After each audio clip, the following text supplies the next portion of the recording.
Hello and a very warm welcome. You're watching the brand new edition of The Big Picture with your host Kriti Mishra. Addressing the UN Security Council open debate on enhancing cooperation between the United Nations and the regional and sub-regional organizations, External Affairs Minister S Jaishankar said that a rational evaluation of cooperation between the UN and the regional and sub-regional organizations during the last 75 years will provide a good basis for future engagements, noting that the world order built following the Second World War is under serious stress. External Affairs Minister said the nature of threats faced by member states when the United Nations was founded 75 years ago has also changed. He said, and I quote, "In today's globalized world, terrorism, radicalisation, drug trafficking and organised crime have a growing salience. The security implications of new technologies cannot be disregarded." Unquote. And to discuss the way forward for reforms in the UN, I'm joined by Professor Swarn Singh, Chairperson, CIPOD, JNU, and Mr. Dilip Sinha, former ambassador. Welcome to Rajya Sabha Television, both of you. And Ambassador Sinha, commencing the show with you, External Affairs Minister S Jaishankar says that contemporary security challenges are not limited to territorial or political disputes, but transcend physical or political boundaries, and that the UN needs to enhance cooperation between regional and sub-regional organizations. Your opening comments, sir. The UN has a very elaborate and a very extensive plan for cooperation with various regional organizations. In fact, it operates largely through many of these international regional organizations. The UN Charter itself provides for such cooperation. There is a short chapter in the UN Charter which says that regional organizations can be set up provided their purposes and objectives are compatible with the purposes of the United Nations, and the UN can cooperate with them. In fact, even in the maintenance of international peace and security, the UN can use these regional organizations. And the UN has been using these regional organizations in various countries, both in maintenance of in peacekeeping operations and in matters relating to social and economic cooperation. There was a little bit of a historical issue to this when the charter was being negotiated. And the idea was that there were some proposals that regional organizations should not be permitted. But the Soviet Union, Russia, was adamant on such regional organizations being permitted. And it was because of that these were then permitted. And several regional organizations were set up thereafter. Right, sir. All right, Professor Singh, coming to you.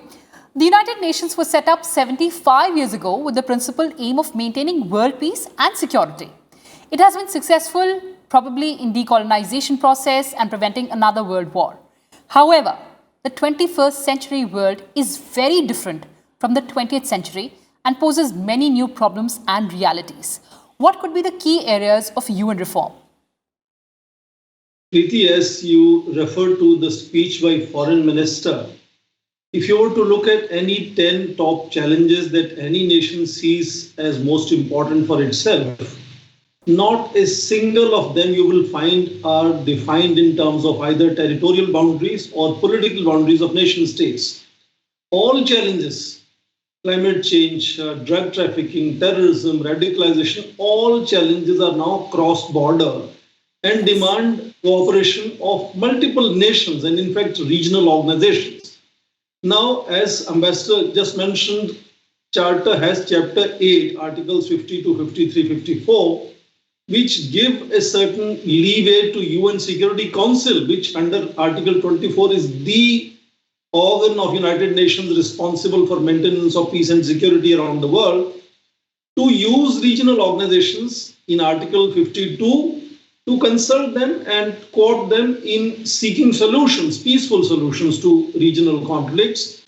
Article 53 talks about taking an enforcement of action by UN Security Council in cooperation with regional organizations. And finally, of course, Article 54, that regional organizations themselves could be taking action, could conform, must conform to UN Charter and should report to UN Security Council.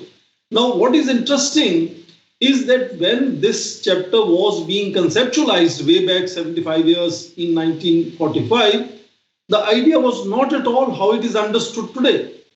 That was an era of Monroe Doctrine for United States, Commonwealth of Nations for United Kingdom. In middle of Second World War, Soviet Union was building its own sphere of influence in Eastern Bloc. So these great powers themselves wanted a certain autonomy for their action to be, not necessarily in purview of UN Security Council, but they could also be doing things on their own. Now, at that time, there were no regional organizations the way we understand them. In fact, very few regional organizations. Only regional organization of South could be maybe the League of Arab Nations, which itself was founded in 1944, was just beginning, finding its feet at that time. So regional organizations were not existing at that time the way they are now available and are interpreting the same Chapter 8. And therefore, increasing engagement of regional organizations that better understand regional complexities and can produce better solutions, can do much more better watching and monitoring of the situation, and are of great requirement for United Nations, because we are no longer nations. It is a United Nations. United Nations itself is going inside, conducting municipal elections, setting up civil facilities like schools and hospitals. So it's not only engaging nations, it is engaging civil society underneath and regional organizations above. So in that sense, regional organizations can really play a very strong role, except regional organizations today are very different. Look at Foreign Minister refers to 3 regional organizations in the speech: African Union, BIMSTEC, and ASEAN. None of them existed in 1945. So the way those clauses in Article 52, 53, 54 were conceived of at that time, and the opportunity they provide now to what is called Global South is very different. And therefore, I think it's a same reconceptualization. If you can't reform the UN Charter, you can begin to reinterpret it and provide opportunities for other actors, Global South, which was hardly partner and participant of building that charter, today enormously can play a role in ensuring that scourge of war is removed from the minds of men, as the charter says. And the reinterpretation and understanding the changed connotations is an easier way to reform United Nations, because changing the structures, organs and charter is not an easy exercise. And in that sense, I think it's a good brainstorming. Again, it happened in 50th year of United Nations and now 75th year of United Nations. Brainstorming how we can play upon within those structures, organs and charter to make it much more holistic and balanced view of the world, to ensure that the maintenance of peace and security to these new challenges, new technologies, new threats can still be addressed, and they can stabilize the world and then reduce the number of conflicts and violence that we face every day in the world. All right, so you made a very important point there, that providing opportunities to the new actors and also paving the way for reforms in the UN. Ambassador Sinha, as Professor Singh mentioned, the challenges have become transnational in character. For instance, terrorism, proliferation of weapons of mass destruction, climate crisis, cybersecurity and poverty. How will UN strengthen its effectiveness as a multilateral organization? Well, this takes us to the very root of the nature of the UN and the nature of international relations right now. The primary entity of international relations today is the state, and there are 193 of them that are members of the UN. The UN is based upon 2 principles. One is, in the General Assembly, all 193 members have equal status. They have 1 vote each. So a country like Palau is equal to the United States of America. Countries that do not even have the money to maintain a permanent mission in New York, have the same vote as Russia, China, or India. Then you have the Security Council, which is the muscle of maintaining peace and security. The Security Council, as you know, is in the control of 5 permanent members. Nothing can happen in the Security Council unless all 5 of these agree. Then you come to the economic side. Now, on the economic side, the problem that the UN faces is that most of the donor countries prefer to give money as extra budgetary resources to the UN rather than contribute to the regular budget. Because when the money goes to the regular budget, then the UN determines the priorities. Whereas when it goes to the extra budgetary resources, then it goes to specific programs which can then be determined by the donor countries. So the UN faces these 2 basic problems of the structure, where the small and big countries are equal in size, and permanent 5 in the Security Council, which hold the Security Council in their control. And then on the financial side, the UN faces major financial crunch because with most of the specialized agencies, the bulk of the money comes through extra budgetary resources, where the UN does not have the capacity to decide where the money is going to go. It's already pre-identified and it's put in trust funds. So the UN has to deal with these problems. And of course, as Professor Singh mentioned, most of the problems today are transnational problems. Yes. And the UN has this basic problem that the UN Charter itself says that the UN cannot interfere in a matter that is primarily in the domestic sphere of a state. So the UN has to balance these. Some countries are very possessive about what their national sovereignty entitles the international organization to step in. Some countries, of course, are cooperative. They accept international cooperation, including in their own internal matters. Many countries do not. So the UN treats a very, very fine line, a very delicate line over here when dealing with the internal matters of strong and powerful countries. All right, sir, you talked about the financial aspect. I'd like to bring in another aspect. Professor Singh, there is depolarization within the UN's membership. So decisions are either taken or they're not taken or they're not heeded to. Frequent divisions within the end up blocking key decisions. Reform will require countries to look beyond their own interests for the greater good of the world and its peace-building architecture. Way ahead for more transparency in the institution for enhancing its credibility. The veto system which was missing in the League of Nations experiment is the biggest strength of United Nations, but also biggest limitation. Strength because this was given on the principle that any decision that United Nations takes must not hurt the core interests of the big powers. Yes. Because if it does, then United Nations will go the way League of Nations went. And therefore, it was to ensure that those big powers continue to be in support of sustaining an organization called UN. Now, the limitation again is that any single member, and we have seen, as you mentioned, one after another decisions not being taken, because if one of those 5 countries do not wish to accept that decision, that will not take place. But there are also decisions that get taken. UN peacekeeping, for example, is an interesting example how United Nations has transformed. The idea of peacekeeping does not even exist in the Charter. This came out of UN General Assembly resolution. And in 1990s, when Soviet Union collapsed and Russia was not in position to oppose anything in UN Security Council, we saw one after another UN peacekeeping operations being sanctioned. So early 1990s became a decade of peacekeeping, an explosion of peacekeeping. That led to peacekeeping, which, as I said, was not in the Charter, now becoming the most important activity that United Nations does.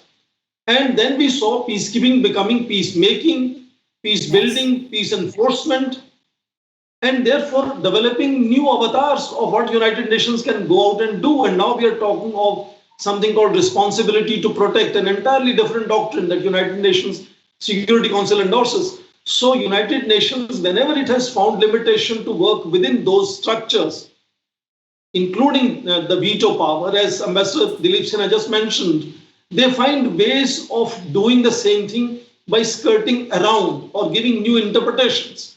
And therefore, that is what is being explored today, that if we cannot change the Charter, if we cannot change the veto system, if we cannot really, it's not a good idea to propose, but cannot change one nation, one vote, as Dilip Sinha just mentioned, then there are ways to interpret and, organize activities in a slightly different fashion where, like the 19th century concert of powers, where everybody takes a decision, but only those capable will go and implement it, is where regional organizations are being increasingly co-opted. Just I mentioned, UN today is dealing with civil society, NGOs inside nations directly, and also at supranational level, it is beginning to deal with regional organizations. You see in 1990s, NATO, WTO, European Union, Organization of American States, African Union, they became major players in how United Nations was going out and implementing its decisions and initiatives. So if you cannot really depend on General Assembly, which very often passes very, very innovative resolutions, and that leads to very different kind of interpretations of clauses in UN Charter, you can also start thinking of involving regional organizations. And as of now, the count is about 32 organizations of this nature are already engaged in UN peacekeeping. But then there are also organizations like European Union that doesn't think it is part of Charter 2 regional organization. They think they're a global organization. So they could also be contestations, not only co-option, but also contestations. Very often, for example, large bodies like Non-Aligned Movement, G7, African Union has 55 members. So the way they can influence UN decision-making in General Assembly can also create contestations into whether United Nations can have a control over how regional bodies work when they vote in United Nations, or whether they can be co-opted and work in conformity with the United Nations. So it is not as much a task for the regional organizations to demand participation. It is the need today of the United Nations to co-opt these very powerful and capable regional organizations. UN today is facing what is called conflict and donor fatigue. True. They don't have capacities to go out and redress all the grievances and challenges, and therefore they have to co-opt as many new members as possible. They are co-opting inside nations, NGOs and civil societies directly, like at multinational level, they are also co-opting increasingly regional organizations. How that is formulated is where both sides will have to kind of bargain their space, and that is where this brainstorming is significant as to how United Nations, which is supposed to be only organization of nations, can now also increasingly start working together with other possible stakeholders and actors, and regional organizations are emerging as very, very significant stakeholders in that sense. Absolutely. So that's what you're suggesting, that co-opting and cooperating, that's the way ahead. But talking about the present situation, Ambassador Sinha, COVID-19 pandemic has brought the world to a standstill. There's analysis on the role of UN, the UNSC and the WHO. How will this pandemic reshape the world order, sir? Well, the pandemic itself has shown the dilemmas that the UN faces. The UN itself and its specialized agencies, which are really independent organizations like the WHO, they have their own governing bodies. Now, these organizations are intergovernmental organizations. Yes, NGOs do participate in the activities of many of them. They cooperate with them. But the decisions are taken by the representatives of the governments, which are members of the governing bodies of these organizations. And these governments control these organizations. So we have seen how the WHO has not been able to function as a truly international organization. It is certain member states who control this organization. And therefore, for example, when the investigation team from WHO was supposed to go to China, it took it a year to go there. And then again, its report is still floating around to come out, because the masters of the organization are the states themselves. So it is impossible to expect the UN to go against its own masters, especially the big powers who control these organizations both through the way their vote and through their money power. So the UN is faced with this dilemma that the world today is still an intergovernmental, and it's still divided into states. Even regional organizations at times have a problem dealing with their own members. For example, the African Union has some very large members. The European Union has some very powerful members. Yes. France, for example, is not prepared to give up its permanent seat in the Security Council to the European Union, which countries like Italy would like to see. So France sits separately, and the European Union has a permanent observer status in the UN, and then also participates in its activities. But there is a dichotomy over here between the European Union and countries like France, perhaps even Germany, acting as independent entities and yet as members of the European Union. So the UN has to deal with these dichotomies and these problems and deal with them. And the COVID, for example, has brought many of these issues to the fore. Absolutely. And since we're talking about the current situation of the pandemic, we have to discuss the role of India. Professor Singh, India has been at the forefront of demanding reform in the UN, particularly its principal organ, the Security Council, for decades. staking its claim as one of the world's largest economies and most populous countries, with a track record in promoting a rules-based international order and also contributing to peacekeeping through UN forces. How do you look at India's role in reforming the UN ahead? I think more than India's role, if we use the perspective of India's image in the world, yes, sir. We are already noticing enormous change the way world views India today. Now, from January this year, India is sitting as a non-permanent member in UN Security Council. And if you look at the secret ballot that gave India 184 votes out of 190 total number of nations in United Nations, that's an endorsement of how world sees India. Now, if difficulty lies in not being able to really amend the charter and create a position where India can be given a veto and a permanent seat, now those could be difficult challenges. But world is already viewing India in a very different fashion. India today is chair of the World Health Assembly, for example. Yes. Again, anticipations of how WHO will be transformed. India is largest producer of both healthcare workforce, medicines, and now vaccines. So world is viewing India in a very different fashion. I don't want to give any other comparisons as to how, what kind of voting happens when China is contesting for a position in, let us say, Human Rights Council. That's a good comparison. So how global nations are already indicating their, view of each of these nations, which is already very different. So in that sense, for example, next door in Myanmar, there is a challenge. Yes. Not that single nation will be involved in these exercises. National sovereignty still remains the defining feature. I'm not at all doubting that. But obviously, United Nations Security Council is today looking at either BIMSTEC or ASEAN as regional organizations to find a solution. So whether it is a pandemic or it is other challenges that we face, UN Security Council will be far too outstretched or overstretched to find solutions to every problem around the world. And therefore, very often regional organizations can find much better solutions. So the Quadrilateral Leaders Summit, for example, in the middle of March, talked of creating a working group where United States innovation and finance can be provided to India's productivity of vaccine so that India will produce 1 billion vaccines for Indo-Pacific littoral. So how at the regional level some solutions can be found without undermining the United Nations Charter, without mining the national sovereignty, but reinterpreting, recalibrating innovative ways of finding solutions. And that is where I think India is emerging as a major player, because if pandemic makes health as I think in future there could be an international health council just like UN Security Council, because if health is the greatest challenge, then stakeholders in providing relief from health challenges would give India enormous weightage, because India may not have the veto power, but if there's an international health council, which is equivalent of UN Security Council, you will automatically see that India's leverages are going to be very different in that sense. So if you cannot change United Nations, you can always add on new organs, you can provide new interpretations, you can skirt and find other strategies. That is where this increasing engagement with regional organizations is an important area to explore how United Nations can be empowered much more. Absolutely. And of course, a lot has to be done in that direction. But before we end this conversation, Ambassador Sinha, UN's 75th anniversary declaration passed by all member countries pledges to upgrade the United Nations with a commitment to instill new life in the discussions on the reform of the Security Council. Does that give you hope, sir?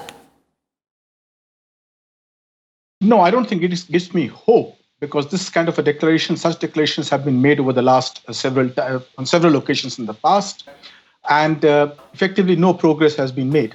But that does not mean that we should give up the effort. We should continue with our effort, because that is the right thing to do. At the same time, as Professor Singh mentioned, we have to continue with our own efforts to strengthen the UN, not merely in the field of security and the Security Council, but in other areas where the UN has done remarkable work in economic and social issues, and where India's contribution, because of India's image and its capacity to help fellow countries, makes it extremely important. And we should continue with our efforts, both for reform as well as for strengthening the UN. Absolutely, sir. And as External Affairs Minister S Jaishankar says, and he has suggested that somebody needs to press that refresh button on the UN. On that note, thank you so much for joining us. So given the global issues, today the world needs multilateralism more than ever. Thus, it is necessary to reform the UN. That's all we had for you in this edition of Big Picture. Thanks for watching and stay tuned.